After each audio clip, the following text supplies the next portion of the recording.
नमस्कार, सी न्यूज भारत में आप सभी का स्वागत है। मैं हूं आपके साथ रजा सिंह। वक्त हो चुका है न्यूज बुलेटिन का। न्यूज बुलेटिन में बात करेंगे रायबरेली की, जहां जिला अस्पताल प्रशासन की बड़ी लापरवाही आई सामने। साथ ही चर्चा होगी महाराष्ट्र की, जहां 21 फरवरी से शुरू होगी 12वीं की परीक्षा, और बात होगी मथुरा की, जहां महावन में समाधान दिवस पर शिकायतों का हुआ मौके पर निस्तारण। और भी तमाम खबरों पर आइए करते हैं विस्तार से चर्चा। खबर रायबरेली से है, जहां जिला अस्पताल प्रशासन की एक बड़ी लापरवाही सामने आई है। जहां वार्ड में भर्ती मरीजों के बीच में एक आवारा मवेशी घुस गया।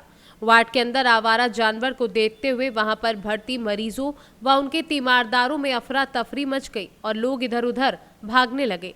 जैसे ही इसकी सूचना अस्पताल प्रशासन को लगी, उन्होंने समय रहते आवारा जानवर को वार्ड से बाहर निकाला, नहीं तो कोई बड़ी घटना घट सकती थी। आवारा जानवर के वार्ड के अंदर घुसने का सीसीटीवी फुटेज सोशल मीडिया पर वायरल हो गया है।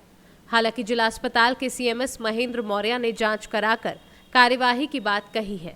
आइए जानते हैं इस घटना को लेकर क्या कुछ कहा जिला अस्पताल के सीएमएस डॉक्टर महेंद्र मौर्य ने। बताइएगा। ठीक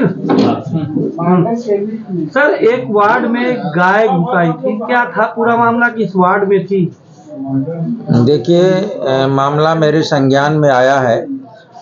लगभग 9 बजे रात्रि को एक गाय वार्ड नंबर 3 में घुस आई थी, जिसे तत्काल हमारे वार्ड बॉय, उसमें अजय तिवारी पोस्ट थे, इन्होंने वो उसको हटा दिया। लेकिन वार्ड में घुस आना ही एक गंभीर मामला है। ड्यूटी पर तैनात जितने भी कर्मचारी हैं उनके खिलाफ हम कार्रवाई करेंगे। ये किन परिस्थितियों में हुआ, कैसे हुआ, किसकी लापरवाही से हुआ, हम गार्डों को भी चेतावनी देंगे। अस्पताल के गार्ड की प्राथमिक ड्यूटी है कि कोई भी जानवर जो है अस्पताल परिसर में या अस्पताल के अंदर किसी भी परिस्थिति में न घुसे। ये मामला गंभीर है और इसको मैं गंभीरता से लूंगा। रायबरेली से सी न्यूज संवाददाता मृदुलेश त्रिपाठी की रिपोर्ट। कानपुर लायर्स एसोसिएशन के मतदान की प्रक्रिया डीएवी कॉलेज में चल रही है, जिसकी तैयारी एल्डर्स कमेटी और प्रशासनिक अधिकारियों ने पहले से ही कर ली थी। जहां आईपीएस से सिपाही तक 800 से ज्यादा पुलिसकर्मियों को सुरक्षा में लगाया गया है। सीसीटीवी और ड्रोन कैमरे से निगरानी की जा रही है। प्रवेश व निकास द्वार पर डोर फ्रेम, मेटल डिटेक्टर और हैंड हेल्ड मेटल डिटेक्टर लेकर पुलिसकर्मी व दमकल कर्मी दमकलों के साथ तैनात हैं। किसी भी तरह का शस्त्र लेकर लोग मतदान परिसर में ले जाने की अनुमति नहीं है। सुबह 6 बजे से पुलिस तैनात कर दी गई थी। 9 बजे से वोटिंग शुरू हुई और शाम 5 बजे तक चलेगी, जहां 14 बूथों पर 6794 अधिवक्ता वोट करेंगे और अपने नए पदाधिकारियों का चयन करेंगे। सर, चुनाव चल रहा है लायर्स का, और किस तरीके से पूरी प्रक्रिया की जा रही है? मतदान प्रक्रिया 14 बूथों में हो रही है और हर बूथ पे एक्स सर्विसमैन जो सोल्जर बोर्ड के हैं उनके 2-2 व्यक्ति लगे हैं और 2 बूथ स्कैनर केआरटी के बच्चे हैं, जो बाकायदा QR कोड स्लिप को स्कैन करके या मोबाइल पे अगर उनका है स्पीकर, उसको स्कैन करके उनकी डिटेल्स आ जाते हैं उसमें। उनको फिर अंदर बैलेट इशू करते हैं आपके ये एक्स सर्विसमैन। और उनको सुरक्षा व्यवस्था की बात की जाए, किस तरीके से? सुरक्षा व्यवस्था की बात यह है कि करीब 1000 इनके सुरक्षा बल के लोग हैं और पूरे उनके जितने भी ACPs हैं 9 थानों के, वो बाकायदा ACP लोग हैं और SHOs हैं, उनकी पूरी टीम है यहाँ पे। सुबह 9:30 बजे हमने वोटिंग शुरू करा दी थी और मतदान बहुत सुचारू रूप से अभी तक चल रहा है। सारे मतदाता, उनके सहयोगी और हमारी टीम, प्रशासन और सोल्जर बोर्ड के लोग, सारे लोग हमारे बहुत सहयोग कर रहे हैं और 5:30 बजे तक ये चुनाव चलेगा और किसी भी तरह का हमारे इस व्यवस्था में व्यवधान नहीं है और एक मिसाली चुनाव ये होगा आगे के लिए, क्योंकि जिस भी व्यवस्था ईमानदारी के लिए की गई है और जैसा अधिवक्ता चाहता है कि बहुत साफ सुथरा चुनाव हो, उससे भी ज़्यादा अच्छा ये होगा। अभी तक लगभग 12:15 बज रहे हैं, कितने % तक चुनाव होने की उम्मीद है? अभी ज़रा सा स्लो चल रहा है, लेकिन फिर भी 30% से ऊपर वोटिंग हो चुकी है। चुनाव चल रहा है, किस सुरक्षा व्यवस्था क्या कुछ है? आज चुनाव दी लायर्स एसोसिएशन में का चल रहा है और बहुत ही शांतिपूर्ण ढंग से और सद्भावनापूर्ण सारी वोटिंग हो रही है और प्रशासनिक व्यवस्था भी अच्छी है। हमारे अधिवक्ता साथी भी पूरा सहयोग कर रहे हैं। लगभग 60% वोटिंग का संभावना है और चुनाव प्रक्रिया शांतिपूर्ण ढंग से संपन्न होगी। सर लायर्स के चुनाव हो रहे हैं, किस तरीके की सुरक्षा व्यवस्था की गई है? ये कानपुर लायर्स एसोसिएशन के इलेक्शंस आज जो है वो हो रहे हैं डीएवी कॉलेज में, और जो एल्डर्स कमेटी है इनसे हमारी वार्ता हुई थी। इनके द्वारा जो है हमें कुछ सुझाव दिए गए थे, उस पर अमल करते हुए जो है वो यहाँ पुलिस बल की तैनाती की गई है। एल्डर्स कमेटी के ही जो मेंबरान हैं वो डिफरेंट जगहों पे लगे हुए हैं, बाकायदा अंदर भी जो पोलिंग स्टेशन है उसमें हैं और बाहर जो हमारे गेट हैं वहाँ भी हैं। उन्हीं के द्वारा जो है लोगों को जो है वो पहचान करके जो है वो एंट्री दिलवाई जा रही है। और पुलिस इसमें जो है वो आउटर कॉर्डन, इनर कॉर्डन, हमारी जो पीएसी की नफरियाँ हैं सभी जो है उसी तरह से डिप्लॉय की गई है। ट्रैफिक का भी डाइवर्जन किया गया है, साथ ही साथ ड्रोन्स की भी व्यवस्था की गई है। ड्रोन भी लगातार निगरानी कर रहा है। और इसके अलावा जो है वो जो इनका व्यवस्था है जिसमें QR कोड स्कैनर है और एक सर्टिफिकेट ऑफ प्रैक्टिस होता है, उसके बेसिस पे जो है एंट्री हो रही है। अभी तक जो है वो मेरे ख्याल से जो है 10% से ज़्यादा की वोटिंग हो गई होगी। सुबह 9 बजे से चुनाव चल रहा है और ये जो एल्डर्स कमेटी है इनके सहयोग से जो है अभी ये कराया जा रहा है। कानपुर से सी न्यूज़ संवाददाता भरत पांडे की रिपोर्ट। चूंकि कक्षा 12वीं की परीक्षाएं कल बुधवार 21 तारीख से शुरू हो रही हैं और परीक्षा को काफी मुक्त वातावरण में आयोजित करने के लिए शिक्षा विभाग, पुलिस प्रशासन और राजस्व विभाग परीक्षा के सुचारू संचालन के लिए संबंधित केंद्र निदेशकों के साथ बैठक कर रहे हैं और उन्हें उचित निर्देश दे रहे हैं। किसी भी परीक्षा केंद्र और घटना की स्थिति में संबंधित केंद्र पर एहतियात निर्देश।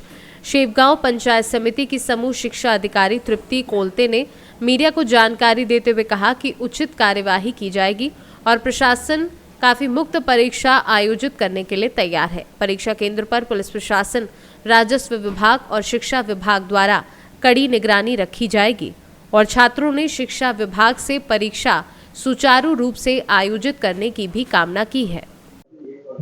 नमस्कार। उद्या इयत्ता 12वीची परीक्षा सुरू होत आहे, त्या अनुषंगाने गट शिक्षणाधिकारी म्हणून योग्य ती प्रशासनाने काळजी घेतलेली आहे। त्यासाठी 12वीचे एकूण विद्यार्थी, प्रविष्ट विद्यार्थी आपले 4832 आहेत आणि एकूण तालुक्यात 9 सेंटर आहेत आपल्या, आणि त्या अनुषंगाने आज सर्व केंद्र संचालक यांची बैठक घेतलेली आहे। त्यामध्ये माननीय तहसीलदार साहेब, माननीय BDO सर आणि पोलीस उपनिरीक्षक यांनी केंद्र संचालकांना योग्य अशा सूचना दिलेल्या आहेत। यावर्षी परीक्षा कॉपीमुक्त वातावरण होण्यासाठी आपण योग्य ती खबरदारी घेतलेली आहे। सर्व केंद्र संचालक यांना सूचना दिलेल्या आहेत। त्या पद्धतीने कोणत्याही सेंटरवर अनुचित प्रकार घडल्यास प्रशासनाकडून योग्य ती कारवाई केली जाईल। प्रशासनाने 4 प्रकारचे भरारी पथक माननीय तहसीलदार साहेब यांच्या अध्यक्षतेखाली नेमलेले आहेत। त्या अनुषंगाने परीक्षा सुरळीत पाडण्यासाठी सर्व प्रशासन अधिकारी यांनी योग्य ती भूमिका घेतलेली आहे। उद्या होणाऱ्या परीक्षेसाठी सर्व परीक्षार्थींना शुभेच्छा। महाराष्ट्र से सी न्यूज़ संवाददाता जयप्रकाश की रिपोर्ट। तहसील महावन में मंगलवार को संपूर्ण समाधान दिवस का आयोजन किया गया। समाधान दिवस के दौरान कुल 14 शिकायतें प्राप्त हुई, जिनमें से 3 का मौके पर निस्तारण कर दिया गया तथा बाकी शिकायतों के निस्तारण के लिए संबंधित अधिकारियों को गुणवत्तापूर्ण एक निश्चित समय अवधि में समाधान करने के लिए निर्देशित किया। ज़्यादातर शिकायत राजस्व विभाग से रही। बताते चले कि शासन के निर्देश अनुसार पिछले तीसरे शनिवार के दिन पुलिस भर्ती परीक्षा को लेकर पूर्ण समाधान दिवस का आयोजन स्थगित कर दिया गया, जिसके उपलक्ष्य में मंगलवार को तहसील में संपूर्ण समाधान दिवस का आयोजन किया गया। संपूर्ण समाधान दिवस के मौके पर SDM महावन शाश्वत त्रिपुरारी, तहसीलदार सुशील कुमार गुप्ता, CO भूषण वर्मा आदि उपस्थित रहे। हाँ, आज तहसील महावन में संपूर्ण समाधान दिवस का आयोजन किया गया है, जहाँ पे कुल 14 शिकायतें आई हैं, जिसमें 3 का तत्कालिक निस्तारण किया गया है। अधिकतम शिकायतें राजस्व विभाग व अन्य विभागों से भी रही हैं। सबको निर्देशित भी किया गया है कि जो भी शिकायतें प्राप्त हुई हैं उनका समयबद्ध तरीके से गुणवत्तापूर्ण निस्तारण करें। सर, यमुना में बहुत गंदगी आ रही है, गोकुल में गंदे नाले बह रहे हैं और देश विदेश से तीर्थयात्री आ रहे हैं, तो वो उनकी श्रद्धा जो है आहत हो रही है। इस विषय में क्या कहना है? अच्छा, इसका जो संज्ञान में आप ही के माध्यम से इसको संज्ञान में लाया गया है, तो इसमें जो भी संबंधित विभाग है उनके वहाँ पत्राचार हमारे माध्यम से किया जाएगा और जो भी इसका नियमानुसार निस्तारण संभव होगा वो कराया जाएगा। मथुरा से सी न्यूज़ संवाददाता वेद प्रकाश सारस्वत की रिपोर्ट।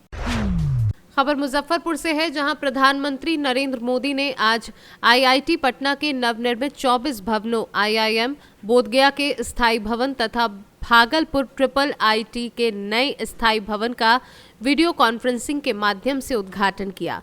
इस अवसर पर आयोजित कार्यक्रम से वीडियो कॉन्फ्रेंसिंग के माध्यम से मुख्यमंत्री नीतीश कुमार भी बिहार विधानसभा के विस्तारित भवन स्थित अपने कक्ष से जुड़े।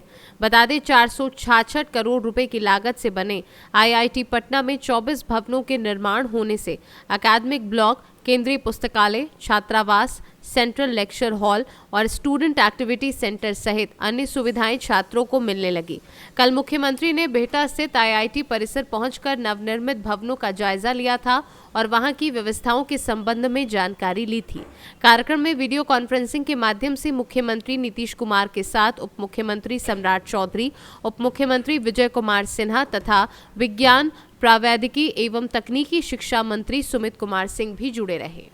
पटना से सी न्यूज़ संवाददाता दीपक कुमार तिवारी की रिपोर्ट। फिलहाल न्यूज बुलेटिन में बस इतना ही। देश दुनिया की तमाम खबरों की जानकारी के लिए आप देखते रहें सी न्यूज़ भारत। हर खबर आपके साथ, आपके हाथ।